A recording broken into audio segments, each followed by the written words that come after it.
Have you ever watched someone suffer while everyone else acted as if they didn't exist?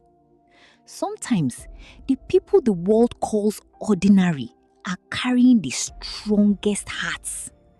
And sometimes the same people who laugh at you today will be the first to stand in line asking for your forgiveness tomorrow.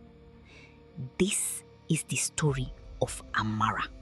A young woman whose only crime was being poor. A woman who cleaned other people's homes while secretly fighting to save the only family she had left. But neither Amara nor the people who looked down on her could have imagined that one day she would return as the woman everyone wished they had never betrayed. This is her story. Morning sunlight filtered through the broken wooden window of a tiny house on the outskirts of town. The walls had begun to crack. Yet inside that little home, there was still love. Amara carefully sat down beside her mother. Mama Ngozi looked weaker than she had the day before. Even lifting the spoon seemed difficult. Amara forced a smile. Good morning, Mama. How are you feeling today? Better, because I woke up and saw your face. Amara laughed softly, but the laughter disappeared almost immediately. She reached for the hospital prescription lying on the table. Her eyes stopped on the amount they still needed. It was more money than she had ever held in her life. Mama Ngozi noticed her expression. Don't look at it again. You only worry yourself. How can I not worry? Every day your condition gets worse. If we don't pay for your surgery, I don't even want to think about it. Listen to me. God has never abandoned us. He won't start today. I'm serious. You've been running around all day looking for work. Don't worry about me. Once I get a job, everything will be okay. But deep down, Amara wasn't sure everything would be okay. The landlord had already threatened to throw them out. The hospital wanted more money. And every job application she submitted had been rejected. One morning, her phone rang. Amara looked at the screen. Her heart skipped. It was an employment agency. Mama! Mama! I got the job! I got it! God has remembered us. That night, for the first time in months, they slept with hope. Little did they know that this job would change their lives forever. The next morning, Amara stood before one of the biggest mansions she had ever seen. Amara adjusted the small travel bag hanging from her shoulder. She suddenly felt out of place. Before she could admire the building any longer, a stern voice interrupted her thoughts. You Amara? Yes, Ma. Good, listen carefully. Breakfast must be ready before 7. The house must remain spotless and don't create problems. Do you understand? Yes, Ma. Good, you start immediately. Amara had no idea that the greatest challenge inside that mansion wouldn't be the work. It would be the people. The mansion settled into a routine over the next few days. Every morning before sunrise, Amara was already awake. She swept the marble floors until they reflected the crystal chandeliers above. She prepared breakfast before anyone came downstairs. She watered the flowers. She polished the furniture. She barely stopped to rest. Some people worked because they wanted a better life. Amara worked because someone else's life depended on it.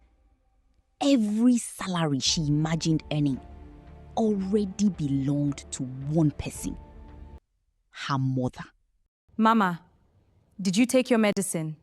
You ask me that every day. Because you never answer properly. Yes, Dr. Amara. I took it. Don't make me come there and supervise you myself. Those little conversations became Amara's source of strength. But inside the mansion, not everyone was happy she was there. Especially one person, Sandra. The daughter of Chief Okafor's biggest business partner. Beautiful, rich, and used to getting everything she wanted, including Daniel. At least, that was what she believed. Over the next few weeks, Daniel and Amara paths crossed more often. At breakfast, in the garden, near the library. Simple conversations. Nothing more. Or so they told themselves. One afternoon, Daniel found Amara reading an old book in the garden. You like reading? Very much. What's your favorite book? Any book that teaches me something. That's not an answer. Then maybe I don't have a favorite. Fair enough. For nearly an hour, they talked about life, dreams, family, the future.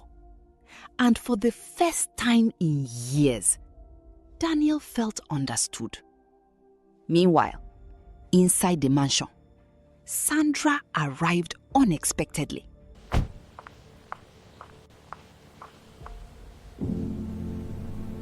Excuse me? Sandra. What exactly is happening here? Good afternoon, Ma. I wasn't talking to you. Sandra, that's enough. Enough? You're sitting here chatting with a maid while ignoring my calls? She's a human being, not furniture. Interesting, very interesting. Sandra walked away.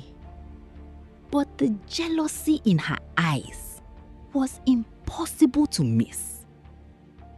And that was the moment the real trouble began. That evening, Sandra stormed into Madame Grace's private sitting room.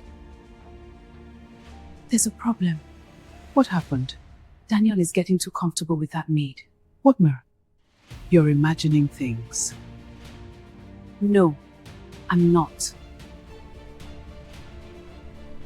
Leave it to me.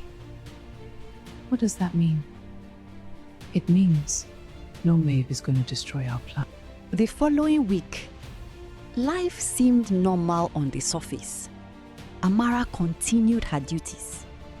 Daniel continued running the family business. And Sandra continued pretending everything was fine. But beneath the calm waters, a storm was quietly forming. And Amara had no idea she was standing directly in its path. One afternoon, Amara sat alone behind the servants' quarters, her eyes fixed on her phone. The screen showed 3 missed calls, all from the hospital. Her hands trembled. Slowly, she called back. Good afternoon. Am I speaking with Amara? Yes, doctor. How is my mother? The condition is getting worse. We strongly recommend surgery. The sooner the better. How much will it cost? Including medications and hospital expenses? About 3 million naira. 3 million naira. To some people, that was money. To Amara, it sounded impossible. Strongly recommend. Thank you, doctor. I'll find a way. Please don't wait too long. The call ended. And for several seconds, Amara just stared at the ground, trying not to cry, trying to stay strong. But strength can only carry a person so far. A single tear rolled down her cheek. Then another. And another. A few moments later, Daniel found her sitting alone. Amara? Sir, What's wrong? Nothing. That's usually how people answer when something is wrong. Maybe. Talk to me. It's my mother. The doctors want surgery. I don't have the money. How much? Too much. How much? 3 million. Okay, Okay. we'll do it. Sir? We'll take care of it. Thank you. Thank you so much. Don't thank me yet. Let's get Mama Ngozi healthy first. 2 days later, Daniel personally accompanied Amara to the hospital. And for the first time in months, hope returned to Mama Ngozi's eyes. God bless you, my son. Amen. But I need you to get better first. Then I suppose I have no choice. It was a beautiful moment. The kind of moment that changes lives. The kind of moment that creates feelings people never planned for. And unfortunately, someone was watching. Across the hospital corridor, Sandra stood frozen, her eyes wide with disbelief. She had followed Daniel. She wanted answers. And now, she had them. The jealousy she felt before was nothing compared to what she felt now. Because this wasn't friendship. This wasn't kindness. This was something much deeper. And Sandra knew it.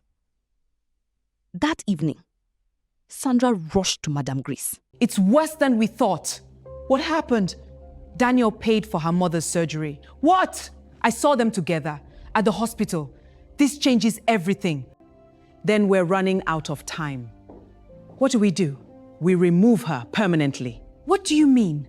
Not physically, from this house, from Daniel's life forever. The next morning, the entire mansion was in chaos. Madame Grace's priceless family necklace had disappeared. Servants searched every room. Security guards checked every corner. Nobody could find it. Then, Sandra spoke. Maybe everyone's room should be searched. One after another, the servants' belongings were inspected. Finally, a security guard opened Amara's bag. Inside was the missing necklace. The room fell silent. Amara stared in disbelief. No, this isn't mine, said Amara. I've never seen that necklace before. Madame Grace stepped forward. After everything we've done for you, you repay us by stealing? Amara burst into tears.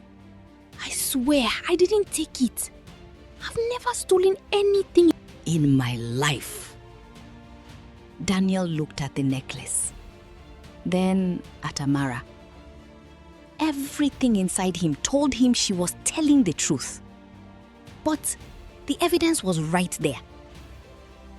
Sandra folded her arms. A small smile appeared on her face. Madame Grace pointed toward the gate. Leave this house immediately and never come back. Amara looked at Daniel one last time, hoping, praying he would stop her. Instead, Daniel stood frozen, confused, heartbroken, unable to prove her innocence. Tears rolled down Amara's face. Without another word, she picked up her small bag and walked out of the mansion. Everything she had fought for was gone. As Amara disappeared through the gates, Sandra smiled. She believed she had won.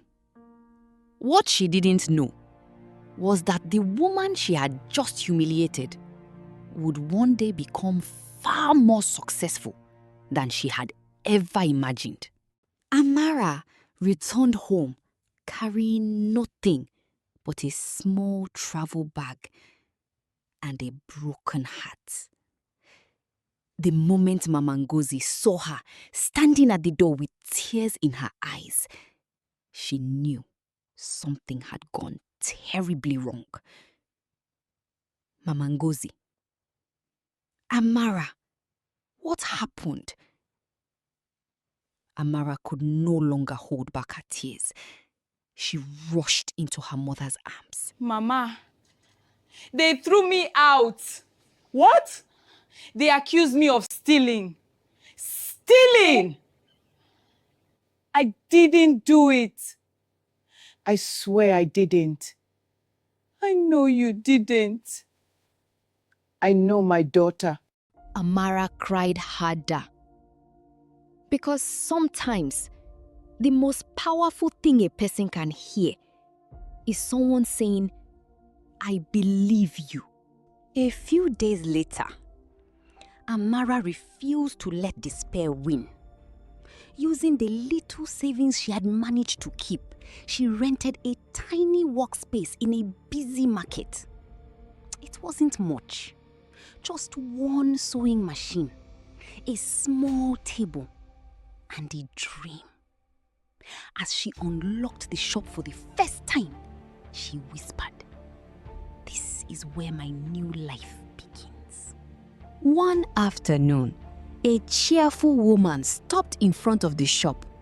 It was Auntie BC, a respected fashion designer known for sporting talent. She picked up one of Amara's handmade dresses and examined every You made this yourself? stitch. Yes, Ma. You're wasting your talent hiding in this little shop. I have an exhibition next week. I want you to work with Maid. Really?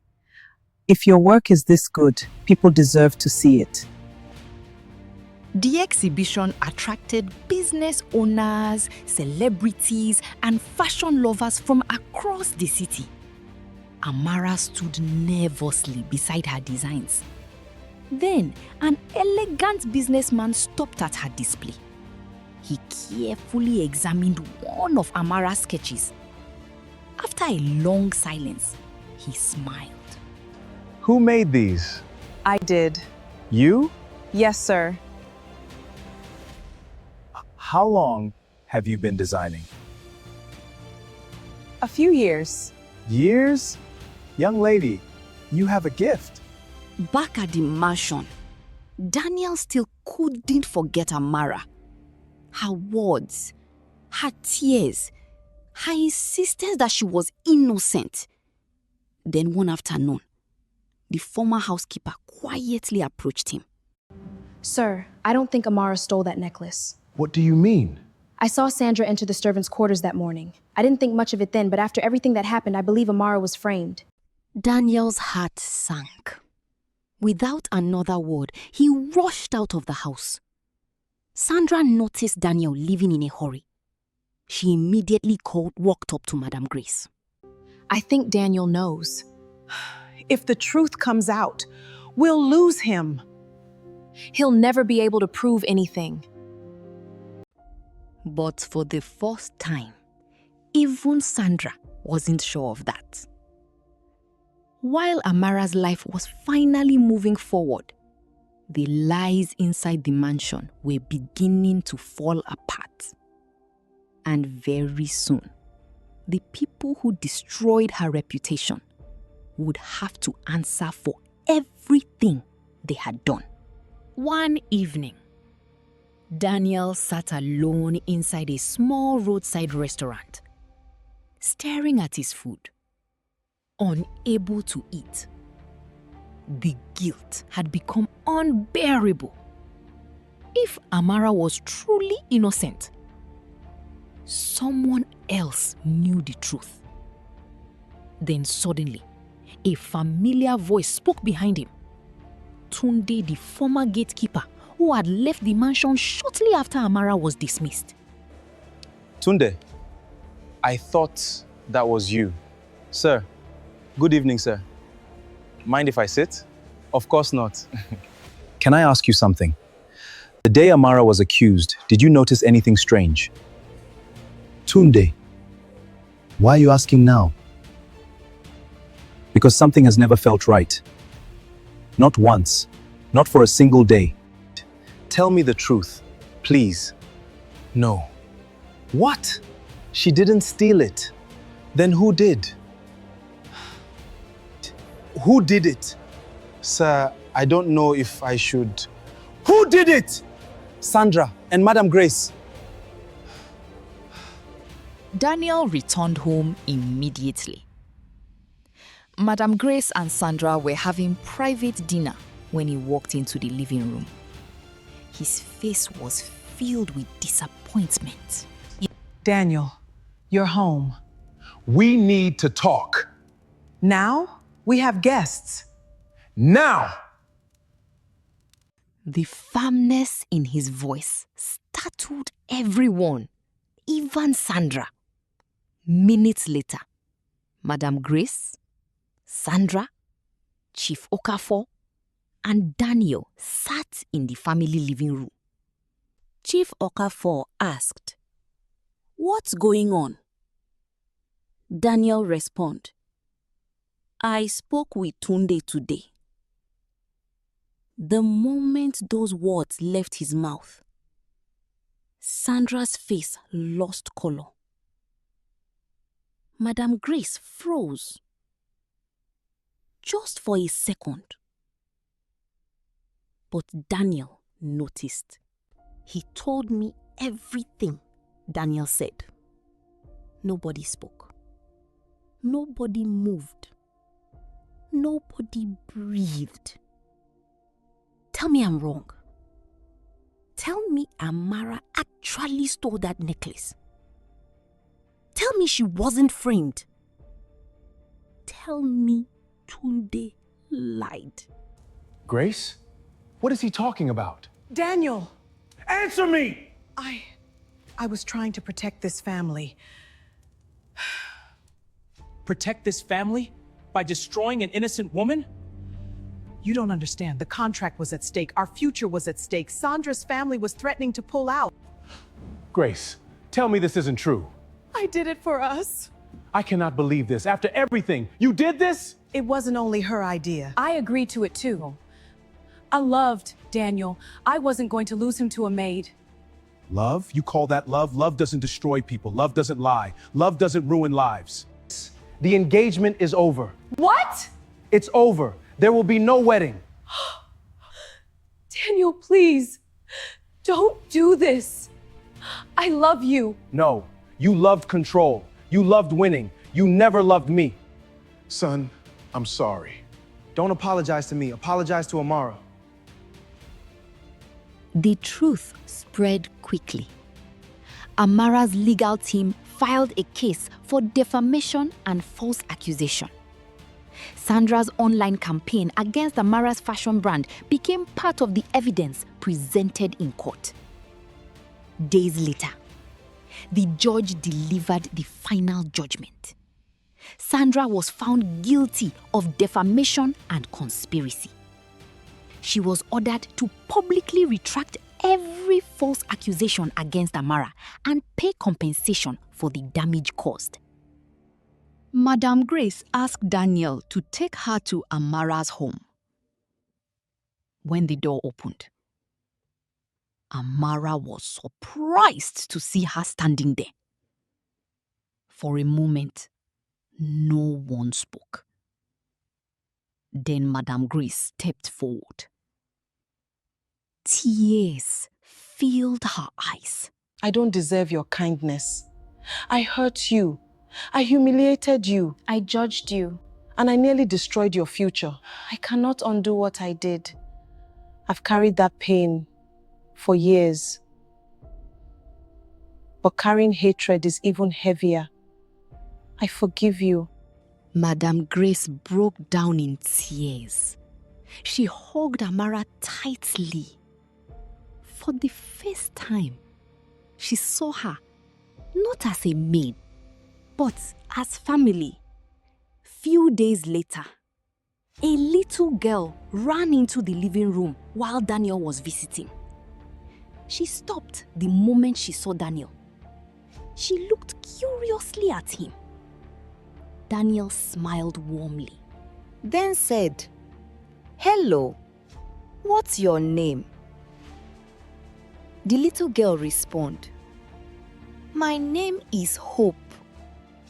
She proudly showed him the drawing she had been coloring. Daniel couldn't stop smiling. After a while, Mama Ngozi gently cleared her throat. She looked at Daniel, then at Amara. Finally, she spoke.